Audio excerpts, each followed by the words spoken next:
And now I am delighted to welcome Alessandra Bellini, President of the Advertising Association and Chief Customer Officer at Tesco, to deliver her opening address. Good morning to you. Over to you, Alessandra. Thank you very much. Good morning, everyone. I am Alessandra Bellini, the Chief Customer Officer at Tesco and the new Advertising Association President.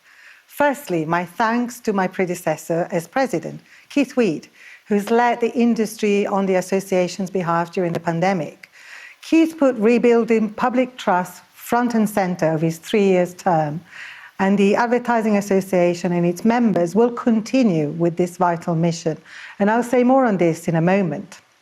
As the President of the Association, it is my responsibility to ensure the work we do delivers on our mission, to promote the role and rights of responsible advertising and its value to people, society, businesses, and the economy. The Advertising Association Council meets twice yearly and is made up of leaders from across the industry: chief executives, managing directors, commercial leaders, and chief marketing officers from brands, media owners, agencies, and tech platforms, all coming together to steer the future direction of our industry. This summer, we will set up the next 3-year strategy for the period running 23 to 25. I'll ensure that this reflects how we'll all want to see our industry develop through to the midpoint of this decade. But before I do that, let me briefly tell you my story and how I think it's relevant for today's agenda. It starts back in 1984. It's a famous and maybe ominous date when nothing weird happened. I came straight out of school and was a bit unsure about my future. My mother actually saw a little ad in a paper for an apprenticeship in advertising, and it was promoted by the equivalent of the AA in Italy. I was very skeptical about the industry. I thought it was all about subliminal advertising and a mysterious world, and they forced you to buy things you didn't really want, which is not true, but sometimes, who knows. But I did get a job, and look at that picture. Oh my God, so embarrassing. 1985 at J. Walter Thompson. We did have colour photographs then, but I tell you, my meeting reports were sent through telex. And if you don't know what telex is, Google it. It's embarrassing. I did get my first job, and the first campaign and client I had was De Beers. And it was actually quite exciting. This was the campaign, it was a global campaign. Even then, they were so ahead of their times. And that is the line that's still, I think it's famous here, is a month's salary too much for something that lasts forever? If only that was what we were worrying about. I then discovered my passion for building brands and focusing on consumers. Throughout the 20 plus years at Unilever after advertising, 12 years in advertising, working across many different markets, many different categories, learning to love everything from toilet cleaners to diamonds, from tea to ice cream, from margarine to shampoo and hair products. And over the 35 years later, I really knew that growing brands and growing the people behind the brands are the ultimate levers to growing the business. One cannot happen without the other. It's just impossible, which then landed me to Tesco. Tesco, which is a brand in a business that's over 100 years old. And it has built its success focusing on customers and colleagues, especially on customers and colleagues. Started by championing value in a disruptive way in a hackney market in 1909. And then Tesco fulfilled its, but in 1984, that's what I wanted to really point to. Actually, Tesco fulfilled its first online shopping order. So imagine, as I was starting to work, Tesco was already fulfilling the first e-commerce shopping order. And today we have the same relentless focus on what really matters to customers and to colleagues. And when it comes to the brand of Tesco in the next picture, what you'll see is that it's been built, nurtured, amplified through great communication. Over time, it has become part of the national conversation, almost invariably thanks to a big and simple idea and a line which is now used in everyday language: every little helps. Tesco being one of the top 10 advertisers in the country and wanting to continually innovate in what we offer to our customers, but importantly, how we communicate and engage with our customers and colleagues through the power of the data, the insight that we have. So hopefully you can see how my career journey and passions have brought me to the AA. I am tremendously excited to share where we are in 2022 and I'm honoured to represent the association. We have just published the annual review, taking stock of 2021 and looking ahead. You can get a copy of this new report on the AA website. But the AA has been very active on our behalf, and I really want to thank everyone who has so tirelessly supported this important work from across all of the Advertising Association membership. Now let's look a little bit at the market figure. Now, as already mentioned, they've just been published today, and these are the latest ad spend figures.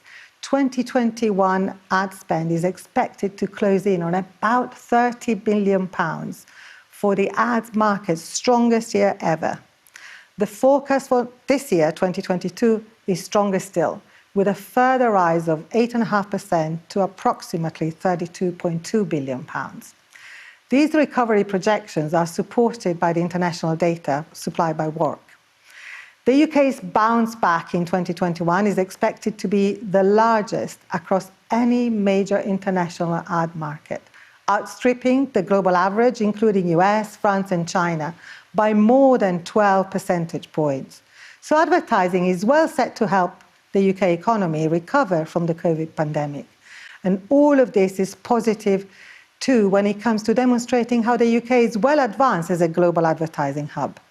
We'll focus on this in March when we hold Export Month and we take a closer look at how we're selling advertising and marketing services to companies around the world. And, there's been no better demonstration how this industry has had a hugely important role socially as well. Advertising continues to play a critical role in delivering public health messaging. Most recently, the Get Boosted Now campaign, which received swift support from across industry last month. Hopefully, as we see the restrictions easing, we'll see brands and their advertising help people return to more normal ways of life. Now, from the health of people to the health of the planet, we are leading the way with a plan to take rapid and meaningful action to tackle climate change. We want to trace, measure, and importantly, reduce the carbon involved in ad operations. And they use the power of advertising to shift consumers' behaviours to more sustainable products, services, and behaviours themselves.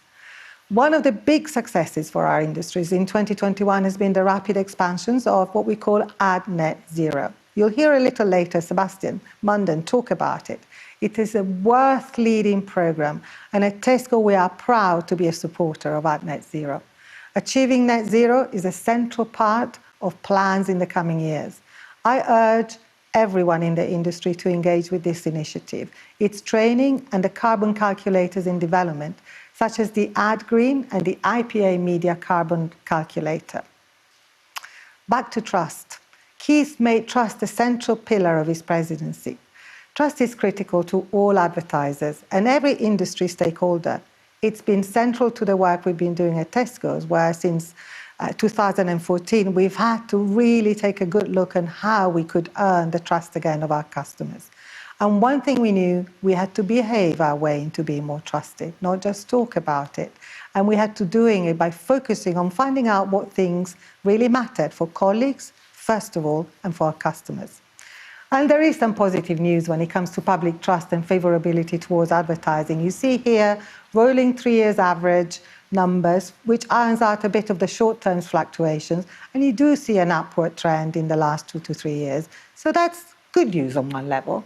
However, when you compare this with all of the industry's improvements, you see the advertising is at the bottom of that list. And everyone has seen a general improvement in trust, all of the industries. So the gap between advertising and the industries, unfortunately, remains wide. So there is still much more we can do, and we want to see the relative improvement as well as the absolute improvements in the coming years. Now, we also understand there is a powerful way to rebuild public trust. Driving awareness of the ASA regulations makes a substantial difference, as our successful test campaign in Scotland demonstrated last year. This was possible thanks to the generous support of leading media owners and brands, and pro bono creative and media support from creative agency Leith and Mediacom, which I thank. We will roll out a UK-wide campaign this year again, thanks to the media owners who already have expressed their support. Put simply, the greater the public's awareness of the ASA, the more likely they are to trust an ad that they see, and the more they will trust advertising overall, which is good for our business. It's an endorsement campaign. But we also know more about what drives public trust in advertising, more than in any other advertising market. The AA has done two major research programs on this in 2018 and 2021, and we actually track the trends on a quarterly basis. This slide looks at how the biggest drivers of public trust in advertising and what they are. Advertising delivers on the value exchange, so free content and services. That is important, as it is very important when it provides useful or interesting information through its advertising, through ads. But we have seen a growth in importance in the social contribution of our work in the past 2 years, and I believe there is more that we can do in this area. By far and away, though, the biggest driver is the creative quality of the work. It's the single biggest factor to increase the way people positively respond to ads. Fundamentally, the better the work, the better the response from the public. And we know this because when it comes to the Christmas campaigns, we know that entertaining as well as communicating the right value and the right quality is all that matters. The all-in census, which took place last March, however, provided us with really a tremendous amount of data about our industry. The AA missions, in partnership with ISBA and the IPA, is to help build a workplace where everyone belongs.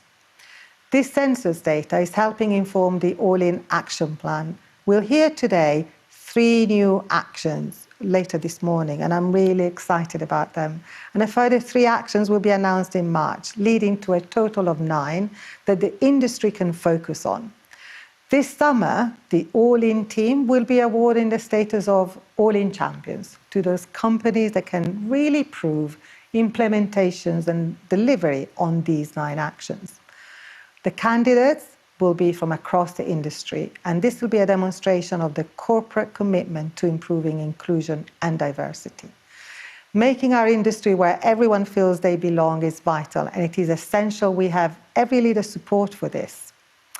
However, we do face a major challenge, a shortage of talent, which is worrying every part of the industry and everyone I've spoken to so far. You can see here some of the headlines. Our work can only be as good as the talent we have. And as we know, we're struggling to recruit from a truly diverse talent pool, and we're also struggling to retain. And I'd like us to reflect on the All-In census and some of the findings that we found from this very wide sample of 16,000 people drawn from across the industry. Some of these numbers should really make us reflect. Only 1% of our senior leaders are Black. And while senior leaders, women, are making up nearly 40% of the industry, on average, a female senior leader earns 10% less than their male counterpart. Those in the industry that were 3 times as likely to be privately educated, that is much higher than the national average. Working class are underrepresented with 19% versus 39% of the working population. And only 20% of the industry are age over 45 versus 44 of the working population. A quarter of the minority ethnic employees were likely to leave the industry due to lack of inclusions or feeling discriminated. 3 in 10 employees, 30%, just over 30%, suffered from stress, anxiety in the past 12 months. 22% of disabled people have been bullied or undermined. To truly deliver on its full potential in terms of financial contribution, creativity, and career prospect, this industry needs to look beyond stage of life or even state of life when recruiting, retaining, and nurturing its employees. In my conversations with people as I took on the role, talent came up time and time again as the issue that we need to get hold of. These are some of the things that we're hearing across the industry, concerns from people working in advertising, and the issues that leaders are trying to, at best, manage or build and face those challenges. The challenges of attracting people to join our industry and to build their careers in them must not be underestimated. We're going to have to compete hard for the best people now and in the future. It is vital we make our industry one where everyone feels they belong. We need to tackle how we attract and retain the best talent. And I know from the Advertising Association Board and Council feedback, this is a top priority as our industry recovers. Which is why I'm very pleased to announce today a talent task force made up of industry leaders to come together. To support the task force, a new report by UK advertising think tank Credos. We will look at drivers of job satisfaction in our industry and explore the impact of post-Brexit and post-COVID-19, we hope, on the talent makeup of our industry. It will include a review of salaries and a comparison of these to other service industries, both in and outside the creative industries. We want to be competitive as we emerge from the pandemic and the battle for talent intensifies. We want to be clear how to best compete successfully to attract the best creative, strategic, technical talent for the decades ahead. And we want to build a case for the government that professional advertising and marketing bodies play a key role in equipping the workforce across the country with strategic business and digital skills. This deserves support through the wider government skills agenda. We will only ever be as good as the people that work in our industry. This renewed look at talent is vital for our future success. The Talent Task Force will review results and present its findings and recommendations to the Advertising Association Council. It will inform the new strategic agenda in the summer, looking at the 23-25 period, putting talent at the heart of everything we do. I want to make sure that many more young people like me over 35 years ago, and many more senior people like me and experienced people like me today can access, thrive, succeed in this industry. I want us to look for talent where the talent is today. I want us to be an industry which is open, understandable, non-elitist, and fun. I thought of an analogy. Ultimately, I would like it to be as simple as the Tesco shopping trip list, which we have for all of our 290,000 colleagues in stores. It says what is important for customers in their shopping trip and how colleagues can support it. But look at the example that we can have for our industry. It could actually be something very similar in the next chart, which you'll pardon me that I've taken a bit of license here, but wouldn't it be great if people who worked in our industry felt exactly like it says on that shopping list? And wouldn't it be great if they felt that everyone around this industry, all the colleagues, can be, yes, friendly and helpful?